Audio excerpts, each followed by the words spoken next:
للہ رب العالمین والعاقبۃ للمتقین والصلاة والسلام علی سید الانبیاء والمرسلین اما بعد فاعوذ باللہ من الشیطان الرجیم بسم اللہ الرحمن الرحیم الصلاة والسلام علیک یا رسول اللہ وعلی آلک واصحابک یا حبیب اللہ۔ حضرات محترم، آج ایک بار پھر سلطنت مصطفیٰ چینل پر حاضر خدمت ہوں۔ دعا ہے اللہ تبارک و تعالیٰ کی پاک بارگاہ میں آپ سب خیر و عافیت سے ہوں گے۔ حضرات محترم، آج ایک بہت اہم موضوع پر آپ سے گفتگو کرنی ہے، کچھ باتیں آپ سے شیئر کرنی ہے۔ دعا کیجیے اللہ کریم مجھے کلمۃ الحق بیان کرنے کی توفیق عطا فرمائے۔ حضرات محترم، آج اس شخص کے بارے میں بات کرنی ہے جس نے اس دور میں ایک فتنہ برپا کیا ہوا ہے۔ روز کوئی نہ کوئی فساد، کوئی نہ کوئی فتنہ اٹھا دیتا ہے۔ میری مراد محمد علی انجینئر مرزا کے سے ہے، جو اس نے سو جھوٹ بولے ہیں۔ علماء نے لکھا ہے، علی نواز صاحب نے لکھا، آپ فرماتے ہیں کہ اس نے اب تک علماء اہل سنت پر 100 جھوٹ بولے ہیں۔ حضرات محترم، یہ وہ شخص ہے کہ جو کہتا ہے کہ مولا علی رضی اللہ عنہ نے خوارج کے جنازے پڑھائے، اور یہ اہل سنت اور اہل تشیع کی کتابوں میں موجود ہے۔ کہتا ہے کہ عبداللہ بن عمر رضی اللہ عنہما خوارج کے پیچھے نماز پڑھتے تھے۔ نوٹ یاد رکھیے، یہ اس کے جھوٹ ہیں۔ اور وہ کبھی کہتا ہے کہ بخاری مسلم میں ہے کہ قبر میں 4 سوالات کیے جائیں گے۔ نوٹ یاد رکھیے کہ یہ بھی اس کے جھوٹ ہیں۔ امام مسلم علیہ الرحمہ نے صحیح مسلم کے مقدمے میں لکھا ہے کہ ضعیف احادیث فضائل میں کام نہیں آئیں گی۔ جامع ترمذی میں حدیث ہے کہ نبی صلی اللہ علیہ وسلم کھڑے ہو کر پیشاب کرنے سے منع فرماتے تھے۔ اللہ اکبر۔ امام مالک علیہ الرحمہ نے باب باندھا ہے کہ جہری نمازوں میں قرات نہ کرو۔ یہ ساری باتیں اس نے اپنی طرف سے گھڑ لی اور یہ جھوٹ بولتا رہا۔ کہتا ہے کہ مدارس میں قرآن و حدیث نہیں پڑھاتے۔ کبھی کہتا ہے کہ مدارس میں پہلے سال جب بچہ جاتا ہے تو اس کو بدماش یعنی علماء قدوری تھما دیتے ہیں۔ اللہ اکبر۔ ٹیوشن اور آئنسٹائن کے پاس ڈگری نہیں تھی، نیوٹن 8ویں کلاس سے بھاگ گیا تھا۔ کتے سے گدھے سے بدفعلی کرنا قدوری میں لکھا ہوا ہے۔ حضرات محترم، آپ قدوری کی کتاب اٹھا کر دیکھیں، اللہ کے حکم سے قدوری میں کوئی ایسی بات نہیں لکھی۔ کبھی کہتا ہے فقہ حنفی میں لکھا ہوا ہے کہ کتا اٹھا کر نماز پڑھیں تو جائز ہے، اور بچہ اٹھا کر نماز پڑھیں تو جائز نہیں۔ اللہ اکبر۔ یہ ساری باتیں اس نے اپنی طرف سے گھڑ لی۔ کبھی کہتا ہے اہل سنت کی مساجد میں حضرت علی رضی اللہ عنہ کی شان میں حدیث لگا دی جائے تو شام تک گڑبڑی ہو جائے۔ کبھی کہتا ہے بریلوی عالم کہتا ہے کہ استاد کی بغیر قرآن پاک کو سمجھنا ہی ناممکن ہے۔ کبھی کہتا ہے علماء کہتے ہیں کہ جو خود قرآن پڑھیں گے وہ گمراہ ہو جائیں گے۔ کبھی مولانا الیاس قادری کہتا ہے کہ جوتا الٹا ہو جائے تو سیدھا نہیں کرنا چاہیے۔ کبھی کہتا ہے امام مالک علیہ الرحمہ کو امام ابو یوسف نے کوڑے لگوائے۔ کبھی کہتا ہے امام اعظم ابو حنیفہ علیہ الرحمہ عقل پر چلتے تھے، نقل پر نہیں۔ کبھی کہتا ہے ایک خارجی نے پوچھا، عورت حیض والی نمازیں قضا کیوں نہیں کرتی؟ اللہ اکبر۔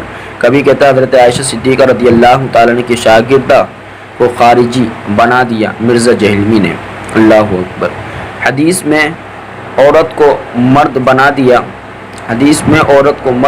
دیا اور کہا کہ اس وقت بھی گمراہی تھی، آج تو بہت ہے۔ اہل بیت کا ذکر اہل سنت میں ناپید ہو گیا ہے۔ کبھی کہتا ہے مفتی احمد یار خان نعیمی قرآن و حدیث سے دلائل نہیں دیتے۔ کبھی کہتا ہے نہ میں وابی نہ میں بابی، میں ہوں مسلم علمی کتابی۔ کبھی کہتا ہے سب سے بڑا جنازہ پاکستان میں مودی کا ہوا ہے۔ کبھی کہتا ہے فاتح خیبر کے بارے میں حدیث مجھ سے پہلے کسی نے نہیں سنائی اور نہ ہی باب باندھ کر لکھا ہے۔ کبھی کہتا ہوا نظر آتا ہے اللہ ہم سب تیری عبادت کرتے ہیں اور غائب میں مدد کے لیے تجھی کو پکارتے ہیں۔ کبھی کہتا ہے 1 منٹ میں 4 جھوٹ بولے، اور محمد پناہ ٹوٹانی کا جس سے مناظرہ ہوا اس کا نام رضوان تھا، وہ ڈاکٹر تھا۔ ٹوٹانی کے بندوں نے زبردستی ان کو آگ میں ڈالا۔ اس کے راوی خود صرف محمد پناہ ٹوٹانی ہے۔ کبھی یہ بات کہتا ہوا نظر آتا ہے کہ میری بات مکمل نہیں دکھاتے، کاٹ کاٹ کر دکھاتے ہیں۔ کبھی کہتا ہوا نظر آتا ہے کہ حافظ قرآن کی فضیلت کے بارے میں ایک بھی حدیث نہیں ہے۔ کبھی کہتا ہوا نظر آتا ہے کہ فقہ حنفی کے نزدیک چڑیا بیٹھ کر جائے تو کپڑے ناپاک ہو جاتے ہیں۔ کبھی کہتا ہوا نظر آتا ہے کہ موبائل غیر نبی کے لیے حرام ہے، یہ صرف نبیوں کی خصوصیت ہے۔ کبھی کہتا نظر آتا ہے اہل سنت کے عقیدہ ہے کہ نبی صلی اللہ علیہ وسلم علم غیب خود جانتے ہیں، اللہ کے بتائے بغیر۔ جھوٹ پر لعنت، اللہ اکبر۔ حضور علیہ الصلوۃ والسلام کو بھی معاذ اللہ اس نے نہ چھوڑا۔ کبھی کہتا ہوا نظر آتا ہے حنفی علماء کہتے ہیں کہ الصلاۃ خیر من النوم، حضرت عمر نے داخل کیا جو کہ یہ بدعت ہے، حالانکہ علماء احناف نے کبھی کوئی ایسی بات کی ہی نہیں۔ احناف کی مساجد میں مولا علی کا ذکر پسند نہیں کیا جاتا، اللہ اکبر۔ جھوٹے مرزا پر خدا کی لعنت ہو۔ کبھی کہتا نظر آتا ہے محمد بن سیرین علیہ الرحمہ نے کہا میں قرآن سنوں گا تو میرا عقیدہ خراب ہو جائے گا، نعوذ باللہ۔ اتنا بڑا جھوٹ ہمرے کے اعتراف پات کتاب سنیوں نے انگریز سے مل کر لکھوائی ہے، اللہ اکبر۔ امام بخاری علیہ الرحمہ حدیثیں چھپاتے تھے، نعوذ باللہ۔ اس جھوٹے مرزا نے امام بخاری کو بھی نہیں چھوڑا۔ سنن ابی داؤد پر جھوٹ، نماز جنازہ کے بعد دعا کا باب بتاتے ہوئے جھوٹ بولا۔ زبیر زئی آخر تک مجھ سے محبت کرتے تھے، مردوں پر جھوٹ بولے مرزا جونیئر نے۔ آپ نبی علیہ السلام سے مانگتے ہیں، آپ گستاخ ہیں، مرزا کا اہل سنت کو گستاخ کہنا، اللہ اکبر۔ حدیث کی بنیادی کتاب ابن ابی شیبہ ہے، جبکہ اس سے پہلے اس کا انکار کر چکا کہ دور کی کتاب ہے۔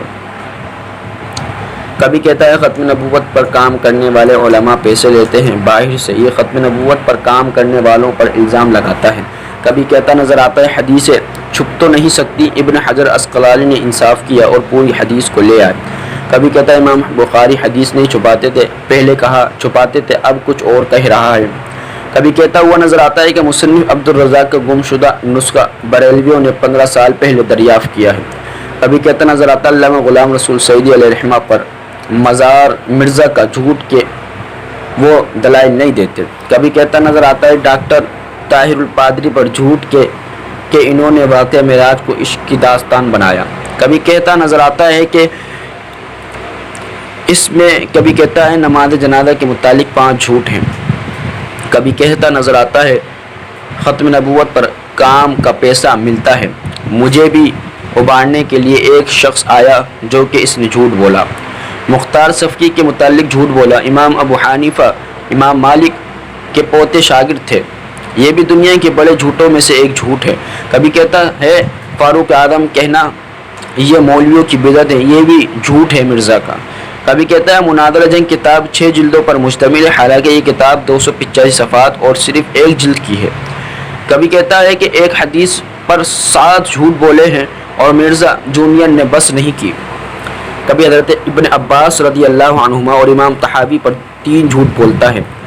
کبھی بہار شریعت پر 2 جھوٹ بولے ہیں، اور تصوف کی پہلی کتاب کون سی ہے اس پر بھی مرزا نے جھوٹ بولا ہے۔ کبھی باجوی بستامی علیہ الرحمہ کو معراج ہوئی اس طرح نبی علیہ السلام کو ہوئی، یہ بھی اس نے جھوٹ بولا۔ کبھی جو بزرگوں نے مسلمانوں کے کتابوں میں ویڈیوز نہیں، حالانکہ ویڈیوز بھی موجود ہیں، اللہ اکبر۔ کبھی کہتا ہے مولانا کہتے ہیں جو محراب میں گیا اس کا اعتکاف ٹوٹ جائے گا، یہ بھی مرزا کا جھوٹ ہے۔ کبھی اعلیٰ حضرت امام علیہ الرحمہ اور مسجد کی باؤنڈری جھوٹ۔ نوٹ یہ یاد رکھیں کہ یہ اس کے جھوٹ ہیں۔ کبھی نبی علیہ السلام اپنی بیوی صفیہ کو گھر چھوڑنے آئے، یہ بھی مرزا کا جھوٹ ہے۔ مسجد میں گم شدہ چیز پر اعلان اور مرزا جہلمی کا حدیث پر جھوٹ۔ علی نواز آن لائن کا نام نہ لے، اسے تو 300-400 لوگ دیکھتے ہیں، 450 تو ہمارے لوگ ہیں۔ 81 سے لے کر تب 85 تک مرزا کا نعرہ نہ میں وابی نہ میں بابی، اس میں اس نے 5 جھوٹ بولے۔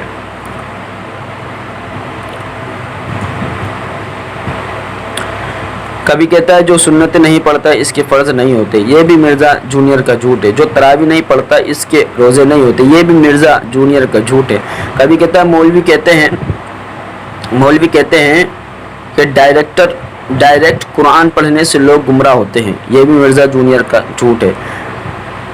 کبھی کہتا ہے دعائے قنوت پر 3 جھوٹ، فقہ حنفی اور علماء احناف پر جھوٹ۔ علم حاصل کرو چاہے تمہیں چین جانا پڑے، اس حدیث پر مرزا نے 5 جھوٹ بولے ہیں۔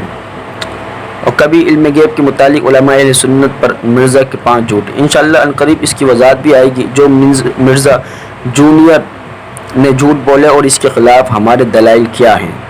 دعا اللہ تبارک و تعالی اس فتنے سے ہم کو محفوظ فرمائے۔ وآخر دعوانا الحمدللہ رب العالمین۔ اگر ویڈیو اچھی لگی اور ایسی تحقیقی ویڈیو آپ گھر بیٹھے حاصل کرنا چاہتے ہیں ہمارے چینل کو، تو ضرور سبسکرائب کریں، ویڈیو کو شیئر کریں، لائک کریں۔